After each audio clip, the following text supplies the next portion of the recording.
ఆంధ్రప్రదేశ్లో మెడికల్ కాలేజీలకు సంబంధించి జగన్మోహన్ రెడ్డి గారు ఆయన అధికారంలో ఉన్నప్పుడు 17 మెడికల్ కాలేజీ తీసుకొచ్చారు. జిల్లాకి ఒక మెడికల్ కాలేజ్ చొప్పున నిర్మించాలని చెప్పేసి జగన్మోహన్ రెడ్డి గారు ఆ దిశగా కూడా అడుగులు వేశాడు.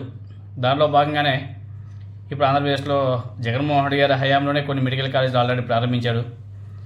ఇప్పుడు జగన్మోహన్ రెడ్డి గారు కంటిన్యూగా ముఖ్యమంత్రి రెండోసారి గెలిచి ఉంటే ఆల్మోస్ట్ ఆల్ చాలా వరకు అందుబాటులోకి వచ్చేసేటివి. కానీ ఈ కూటమి ప్రభుత్వం అదేదో P4 పద్ధతిలో ఏదో చేస్తారంట. అందుకని చెప్పేసి అన్ని మెడికల్ కాలేజ్ కార్యకలాపాలను అన్నింటిని కూడా ఆపేశారు. అదేవిధంగా ఏదైతే జిల్లాకు ఒక మెడికల్ కాలేజ్ తీసుకోవాలని చెప్పేసి జగన్మోహన్ రెడ్డి గారు కంకణం కట్టుకొని దానికి అనుగుణంగా ముందుకు ప్రయాణం చేశాడు. దాని మీద కూడా కొంతమంది జనసేన తెలుగుదేశం పార్టీ నాయకులు అసత్య ప్రచారం చేస్తున్నారు. మొన్న అసెంబ్లీలో వైద్య ఆరోగ్య శాఖ మంత్రి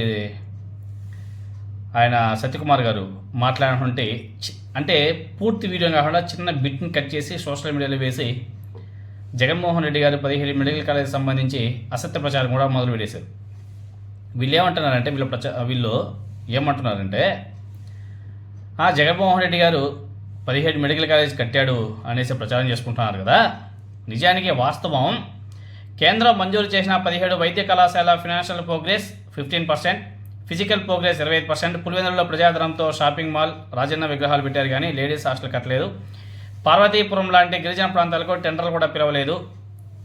ఇది అప్పటి ముఖ్యమంత్రికి ఎస్సీ ఎస్టీల మీద ఉన్నటువంటి ప్రేమ అని చెప్పేసి ఏదైతే సత్యకుమార్ గారు అసెంబ్లీలో ప్రస్తావించాడో చిన్న బిట్టు దాన్ని సోషల్ మీడియాలో వేసి బీభత్సంగా వైరల్ చేసుకుంటున్నారు. ఒకసారి సత్యకుమార్ గారు మాట్లాడే మాటలు ఒకసారి మీరందరూ కూడా వినండి. వైద్య ఆరోగ్య శాఖ మంత్రి అయిన అధ్యక్ష 17 మెడికల్ కాలేజ్ కేంద్ర ప్రభుత్వం మంజూరు చేస్తే 4 ఏళ్లలో ఫైనాన్షియల్ ప్రోగ్రెస్ కేవలం 15% ఉంది అధ్యక్ష. 15%తో కాలేజీలు ఎలా మొదలవుతాయో అర్థం కాలేదు అధ్యక్ష. 25% ఫిజికల్ ప్రోగ్రెస్ ఉంది అధ్యక్ష. ఒక్క పులివెందుల్లో 59% ఫైనాన్షియల్ ప్రోగ్రెస్, 74% ఫిజికల్ ప్రోగ్రెస్ అధ్యక్ష. మిగతా ఎక్కడ చూసినా మదనపల్లిలో 4% అధ్యక్ష, ఆదోనిలో 4% అధ్యక్ష. ఈ రకంగా పాలకొల్లులో 0 అధ్యక్ష. పార్వతీపురం అయితే ఈ 4 సంవత్సరాల్లో టెండర్ కూడా పిలవలేదు అధ్యక్ష. గిరిజన ప్రాంతాల మీద గతంలో ఉంటున్న ముఖ్యమంత్రికి ఏమాత్రం పేరు ఉందో అక్కడ ఆరోగ్య వ్యవస్థ పటిష్టపరచాల్సిన చోట 4 సంవత్సరాలు అక్కడ టెండరే పిలవకుండా పులివెందుల్లో మాత్రం బిల్డింగ్ కట్టుకున్నారు అధ్యక్ష. పులివెందులు బిల్డింగ్ కట్టుకున్నారు. ప్రజాధనంతో పులివెందుల్లో మాల్ కట్టారు. సందర్భం కానీ చెప్పాలి అధ్యక్ష, ప్రజాధనంతో పులివెందుల్లో మాల్ కట్టారు అధ్యక్ష. ప్రజాధనం 100 కోట్లు ఖర్చు పెట్టి తండ్రి గారి స్టాచ్యూలు నిర్మించారు. కానీ అక్కడ బాలికలు ఉండడానికి వసతి గృహం నిర్మించాలి, హాస్టల్ నిర్మించాలి. అదే మెడికల్ కాలేజ్ సొంత నియోజకవర్గంలో కూడా అమ్మాయిలు ఉండడానికి ఒక హాస్టల్ భవనం నిర్మించాలని ఆలోచన చేయలేదు. దాన్ని మాత్రం వదిలేశారు అధ్యక్ష. హాస్పిటల్ నిర్మించి దానికి మాత్రం రంగులు వేసుకున్నారు, ఆర్భాటంగా చూపించే ప్రయత్నం చేశారు. అది మిగతా కాలేజీ కనీసం 1%, 4% పనులు జరిగాయి. వీళ్ళదైతే మరీ దౌర్భాగ్యకర పరిస్థితి. ఈ జనసేన వాళ్ళు అదేవిధంగా తెలుగుదేశం పార్టీ వాళ్ళు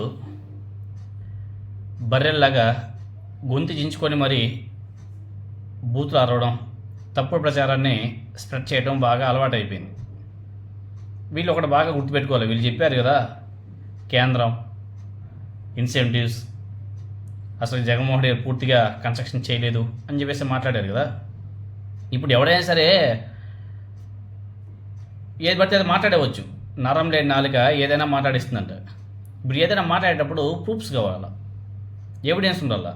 అవి లేకుండా ఏది పడితే అది మాట్లాడేస్తాము, జనాలు నమ్మించేస్తామంటే పప్పులో కాలేసినట్టే. ఇక్కడ పాయింట్ నెంబర్ 1, కేంద్ర ప్రభుత్వం 17 మెడికల్ కాలేజీలు మంజూరు చేయలేదు. కేంద్ర పథకం ఫేజ్ 3లో జగన్మోహన్ రెడ్డి గారి ప్రభుత్వం 7 మెడికల్ కాలేజీలకు అప్లై చేస్తే కేవలం 3 కాలేజీలకు మాత్రమే అనుమతులు కూడా ఇచ్చారు. అర్థమైందా? పాయింట్ నెంబర్ 2, జగన్మోహన్ రెడ్డి గారి ప్రభుత్వంలో 17 మెడికల్ కాలేజీలకు శంకుస్థాపన చేశారు. దశలు అదేవిధంగా విడతల వారీగా పనులు కూడా ప్రారంభించారు. పాయింట్ నెంబర్ 3, మొదటి విడతలో 5 మెడికల్ కాలేజీలు 2023, 2024లో ప్రారంభించారు జగన్మోహన్ రెడ్డి గారు. నిజం కాదా? తర్వాత పాయింట్ నెంబర్ 4, 14 మెడికల్ కాలేజీలు కేవలం రాష్ట్ర ప్రభుత్వ నిధులు, మిగిలిన 3 కాలేజీలు 60:40 కేంద్ర రాష్ట్ర ప్రభుత్వాల నిధులతో నిర్మిస్తుంది గవర్నమెంట్ ఆనాడు జగన్మోహన్ రెడ్డి గారి ప్రభుత్వం. తర్వాత 2014, 2019లో ఎవరు అధికారంలో ఉన్నారు? ఆ టైం పీరియడ్లో కేంద్రం అమలు చేసినటువంటి జిల్లాకు ఒక మెడికల్ కాలేజ్ పథకం ఫేజ్ 1 and 2లో కనీసం అప్లై కూడా చేయని, ముందుగానే అనుమతులు పొందినటువంటి విజయనగరం మెడికల్ కాలేజీ కట్టడానికి కేవలం 400 కోట్లు కూడా లేవని చెప్పేసి చేతులు ఎత్తేసినటువంటి కూటమి నాయకులు, కూటమి నేతలు ప్రభుత్వం మెడికల్ కాలేజీ గురించి కూతలు కూస్తుంటే చాలా కంపరంగా ఉంది. ఒకసారి డేటా చెక్ చేసుకోండి. ఇక్కడ వేస్తున్నా మొత్తం డేటా మొత్తం ఇక్కడ చూపిస్తున్నాను, చూసుకోండి. జగన్మోహన్ గారి హయాంలో ఏ విధంగా కన్స్ట్రక్షన్ చేశాడు, ఎంత డబ్బులు రిలీజ్ చేశాడు, ఎప్పుడు ప్రారంభించాడు, ఎప్పుడు ఏం చేశాడు, గత ప్రభుత్వాలు ఏం చేశాయి, మొత్తం డేటా మొత్తం ఎవిడెన్స్ మొత్తం ఉన్నాయి. మీరు అందరూ కూడా చదువుకోవచ్చు.